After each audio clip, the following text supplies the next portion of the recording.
Hi guys! Sa chapter na ito, nagsisilabasan ang iba't ibang halimaw sa nagyeyelong disyerto. Tara, simulan na natin ang kwento. Habang mabilis silang lumalabas ng karwahe na may hawak na mga armas, natagpuan nila ang kanilang mga sarili sa harap ng isang malaking halimaw sa kanal na may mga mata na parang dugo. Ang tanawin ng halimaw ay nag-iwan sa lahat na natigilan sa takot at ang blondeng lalaki ay bahagyang nakapagbulong na ito ay isang itim na slime. Tinanong ni Katal kung ito nga ba ay isang itim na slime at kinumpirma ng babae na ito ang nabasa niya sa mga talaan. Nang tanungin ni Katal ang tungkol sa mga record na ito, ipimaliwanag niya na noong nakaraan maraming tao ang sumubok na sakupin ang dambuhalang puting lupain ng nyebe, ngunit kakaunti lamang ang nakaligtas upang ikwento ang kwento. Binanggit nila ang mga pangalan ng mga halimaw na ito sa kanilang mga aklat at tiyak na isa sa mga ito ang itim na slime.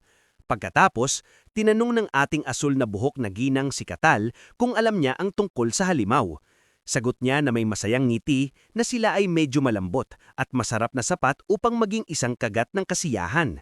Sa isang mukha ng pagkadismaya, tinanong niya siya kung talagang itinuturing niya itong pagkain. Sa sagot niya, tinanong niya kung gusto ba niyang kainin ito at sinabi na siya na lang ang manghuli, na siya namang nag-atubiling tinanggihan ang alok. Sa susunod na sandali, lumapit ang halimaw sa kanila na parang hinihintay nitong matapos ang kanilang pag-uusap. Nagdulot ito ng takot at ang takot na babae ay tinawag ang pangalan ni Katal, ngunit wala siyang ipinakitang pag-aalala. Na may walang ekspresyon na mukha, sinabi niya na nagkasundo sila na siya ang magpoprotekta sa kanilang mga buhay at hindi siya gagawa ng anuman maliban kung talagang nasa panganib sila. Ang babae, na labis ng natatakot, ay nagtanong kung anong ibig niyang sabihin doon. Sumagot si Katal na may ngiti sa labi na kayang-kaya ng mga lalaking ito ang ganitong antas ng halimaw. Bukod pa rito, gusto niyang surigin kung ano ang kaya ng mga dayuhan tulad nila. Ang malagkit na halimaw ay lumitaw sa harap ng mga gwardya. Inutusan ng kapitan na may blondeng buhok ang kanyang mga tauhan na ilabas ang kanilang mga kalasag upang ipagtanggol ang kanilang sarili. Isang bayaran ang mabilis na sumunod sa utos at tila hindi gumana ang kalasag sa loob ng isang segundo bago siya naitulak pabalik. Yung lalaking may ponytail ay tumalon sa halimaw pero natapon din siya ng masama. Nawalan siya ng hawak sa kanyang sandata at nahulog ito sa lupa at nagdugo pa siya mula sa kanyang bibig. Sumigaw ang kapitan sa kanyang mga tauhan na ang halimaw ay maaari lamang gumalaw sa isang direksyon, kaya dapat silang magkalat at magtrabaho ng sabay. Pagkarinig niyon, ang lalaking may berdeng balabal ay tumalon sa ere at tumama sa halimaw, sinundan ng pangalawang swing na talagang nagdulot ng malubhang pinsala.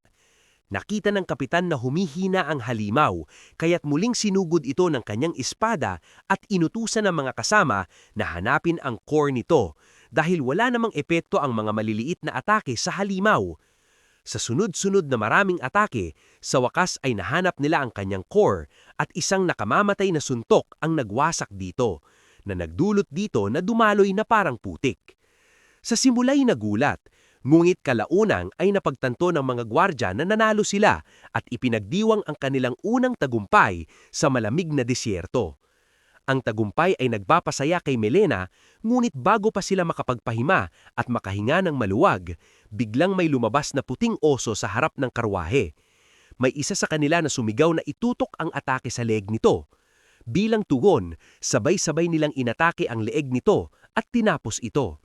Isa sa mga kasama ang nagsabi na maaring hindi sulit bigyang pansin ang mga kwento tungkol sa malamig na disyerto na ito at baka lahat ng iyon ay mga pahayag lamang ng mga baliw.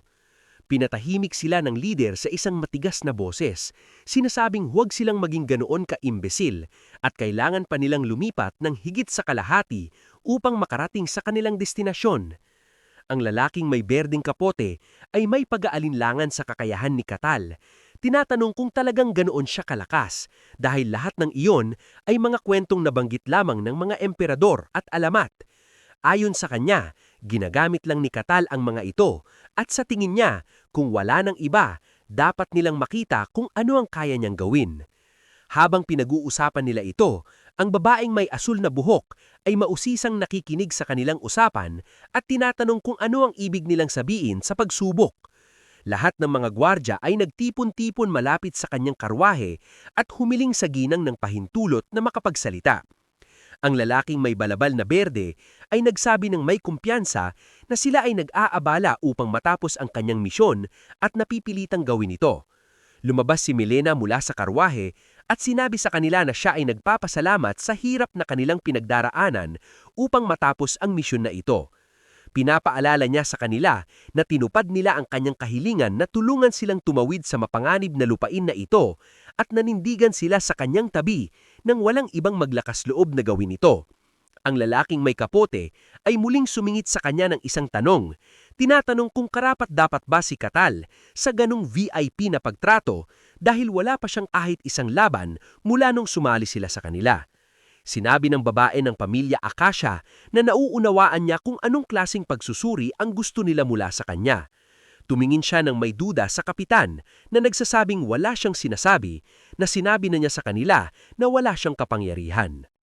Si Katal na may ngiti sa kanyang mukha ay lumabas ng sasakyan at tinanong sila kung gusto nilang makita kung ano ang kaya niyang gawin. Isa sa kanila ang nagsabi na wala silang paraan para subukan siya ngayon.